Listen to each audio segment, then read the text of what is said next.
tonight. I'm joined by head coach Vic Schaefer, players Imai Morris and Imai Taylor. Coach starts with an opening statement, and we'll take questions. Well, first of all, just want to commend Tennessee. Just thought they played extremely hard. I thought Ray came out and played extremely well early, carried them, played extremely hard for them, did so many really good things. Played with a little bit of a heavy heart today. Danny Osley, one of our tremendous alumni at Mississippi State, passed away suddenly last night. He's somebody that has been really good to me and always been so nice. So I had him in the back of my mind today, and proud of our kids. I'm just really proud of our kids, how hard they played. I thought the second half Jordan figured it out and played extremely hard for us. You know, we tend to go off of her. I thought Maya really ran our team well today. And Maya here, that's probably her career best game.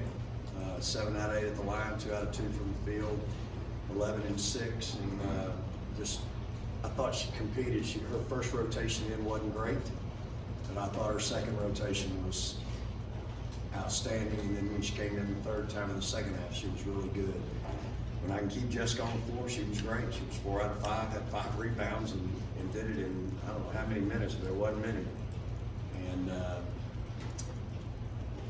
you know, I played my bench, if you noticed early in that first quarter, we were just, and I kind of thought this is what was coming just because of the way we had practiced and shot around. I thought my bench was outstanding in the first quarter, and came in and gave us some needed minutes, some good minutes. I think we were down when they came in, and we actually came back and had we were down 2 at the end of the first quarter. So giving God the glory for win number 21, and you know, it's hard. It's still hard to win here, y'all. It doesn't get any easier. There's still great players on that other bench. There's still All-Americans down there, and it doesn't get any easier. And just proud of our kids for how hard they fought. You know, they got 13 steals, forced 22 turnovers. I say this all the time, y'all. You don't get that standing around in a 2-3 zone playing hope you miss defense. I'm proud of our kids for how hard they played and for making it happen.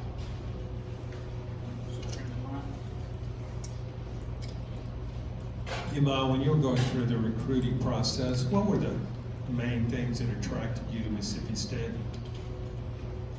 The main thing that attracted me was like the post development, because I was like watching how T.R. McCallum came in, and like they said, like she wasn't, you know, as good as she was, but they developed her and helped her grow to what she is now. So I'm hoping that I can grow and develop to be something better.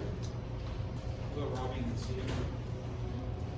Imai, you picked up those 4 fouls in the third quarter, I think. Came in and played really composed in the fourth quarter and stayed on the floor. How much confidence did you feel like you gained as the quarter and the second half went on, having to step in and play for Jessica in foul trouble? That gave me a lot more confidence.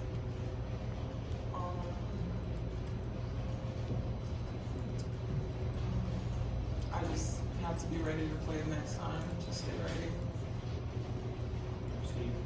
For any of y'all, I think you only forced 3 turnovers there in the first quarter, and then about 20 the rest of the game. And now y'all kind of thrive on forcing turnovers. What changed after the first period that enabled y'all to kind of expose them a little more? I would say when we first came out in the first quarter, we wasn't as aggressive as we needed to be on defense, and I feel like it picked up as the game went on. But we need to start off the game how we ended, which is playing really hard on defense, denying the ball, getting out in passing lanes, and just being aggressive on defense. So I just feel like if we start out that way, start off aggressive, then this team can go really far.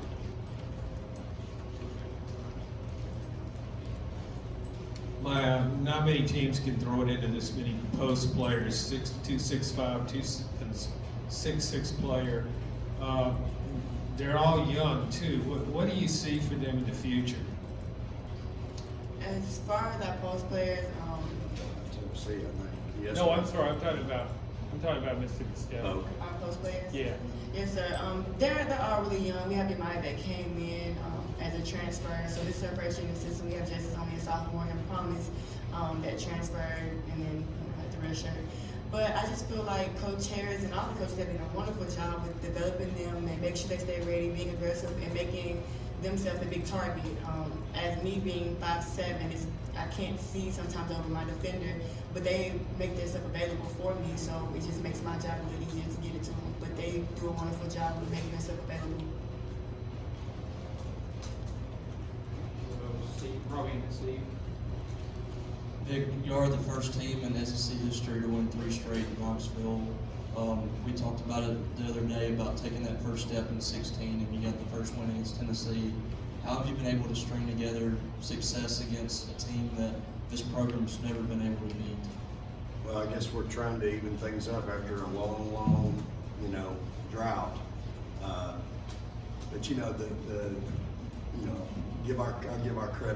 I give credit to our players and to my staff. I mean, they've come in here with a mindset. When that first team finally beat them at our place, remember, we were down 12 going into the fourth quarter at our place.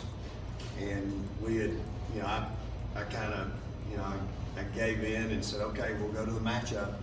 We went to the matchup that night and held them to 4 points in the fourth quarter and got it to overtime. And then we got it in overtime and we ended the game, winning the game on a defensive stop. And I just remember seeing the pure joy and jubilation on my players' faces. Victoria Vivian's a Mississippi kid. My daughter, a Mississippi kid.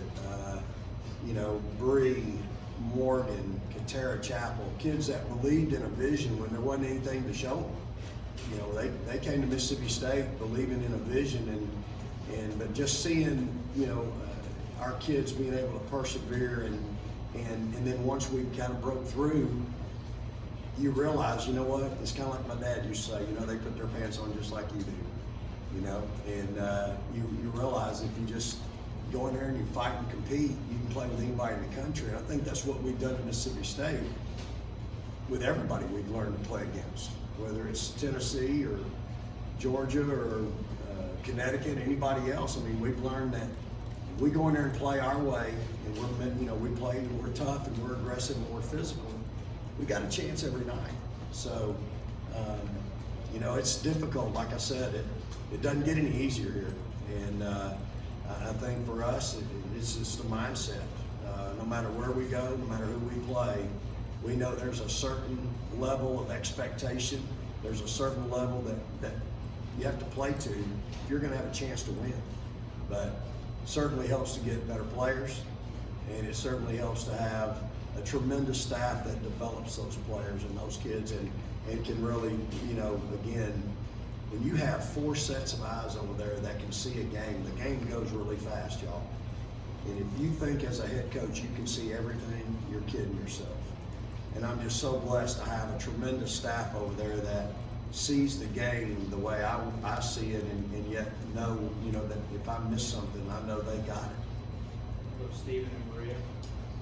And after you discovered Corporate Tennessee, you're focusing on trying to stop Nia Davis. When did you kind of realize she wasn't going to be available tonight? And how does that kind of alter your game plan one way or another? Yeah, I didn't get much heads up on that. I think I got that notice at 9 minutes before the tip that she wasn't out warming up. So it doesn't really change things for us. I mean, we had to still do our thing and play the way we're going to play. Obviously, you take a tremendous player off the floor for them. And again, I thought Ray Guro, I thought she just picked it up and was going to be that it factor. I told my team before we came out, I said, I've been a part of more games where the best player, something happened, they got hurt, they were sick, and the team found a way to win. I've been part of more of those games than the team not winning. So if you let your guard down, if you just think you're going to walk out there and play and don't think those other kids are not going to go out there and try to win, you're fooling yourself. So I was proud of our kids. Again, the first quarter wasn't great, and I thought the second quarter we held them to 9 points and we did a much better job. And look, it could have easily been 13 or 15 at half, but we had some real freshmen. We just had some young things happen, that happen to us every night, and we gave them a chance to have 4 or 5 points in. Coach, I know you can't comment about officiating, so I'm going to ask carefully, but I've watched basketball, 35 years, I've never seen double fouls called in the first quarter. Does that sort of throw both players kind of off their rhythm a little bit, maybe?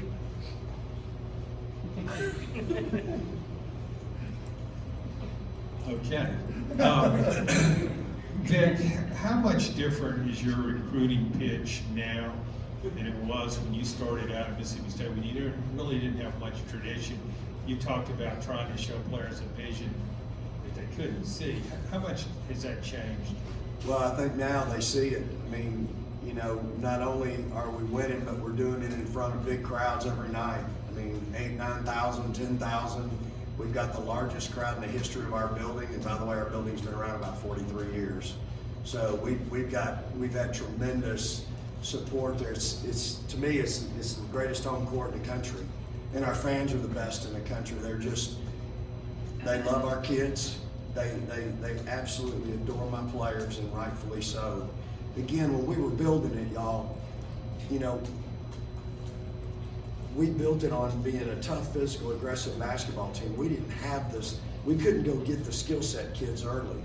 But when you go get that first class with Katera, Dominique, Chinway, and Brianna Richardson, those are kids that, again, that first year, we didn't even look like a Division I team, much less an SEC team. I remember coming here that first year, we got beat 88-45, you check it. And it's the least amount that we got beat in like our first 6 or 7 games. I mean, Kentucky hung 111 on us, Vanderbilt hung 100 and something on us. I mean, it was a nightmare on Elm Street, and it was part 1, 2, 3, 4, 5, and 6 every night. And so, but now you're right. If you want to play in front of a big crowd, if you want to play in front of a raucous crowd, if you want to play in front of a great fan base every night, whether and here's the thing that sets us up. Our fans don't come out because it's Tennessee or Georgia or they come out, it doesn't matter if we're playing a 3-name directional school. And that's what separates Mississippi State. They come to see their team play, not who we're playing. And that's when you know you've built it, and that's part of building it. It's not just the wins and losses, it's not just the X's and O's, it's the fan base. We had a lot of fans out there. They keep coming here. I mean, it's just it's a very, you know, you're really proud of that. And then yet my young team I have now, it's not their fault, but they have to defend it, what's gone before them. People are coming for you. They're not coming for you, they're coming for what's on your chest. And so they have to understand this is what you signed up for. I think she's learning, this is what I signed up for. It's not easy, it's not junior college.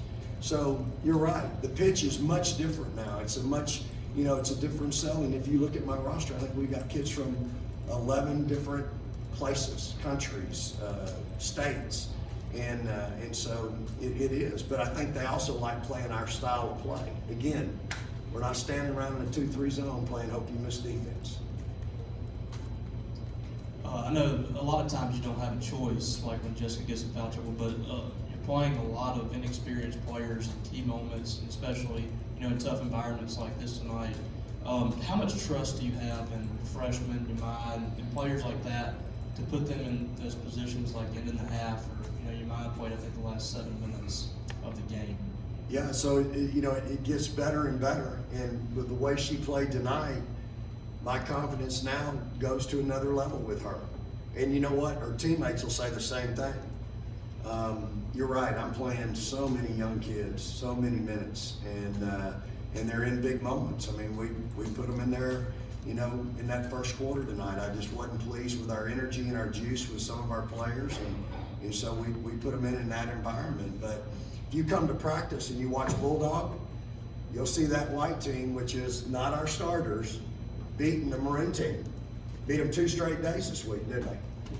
Yes. So they're not scared, and they're good players. So it's just getting them to, you know, you're teaching, you know, Aaliyah Matharu's out there fouling 70 feet from the basket to end the first quarter. So instead of being up 10, we put them on the free throw line. Well, that's just a young kid. She'll figure it out, but my job's to teach her. I've got to coach better and teach better. And so, you know, it's just, it is what it is with my team. I mean, we're really young, and You know, they'll tell you, there's days I want to throw the crayons and the coloring books out, and we'll do that because we're just so young, inexperienced, and immature. But they can play, you know, and look, to be where we are with this group right now today is really a credit to them and my staff. They have really done a tremendous job to be where we are today. I'm awfully proud of them. Anything else? I think we all. All right, praise the Lord.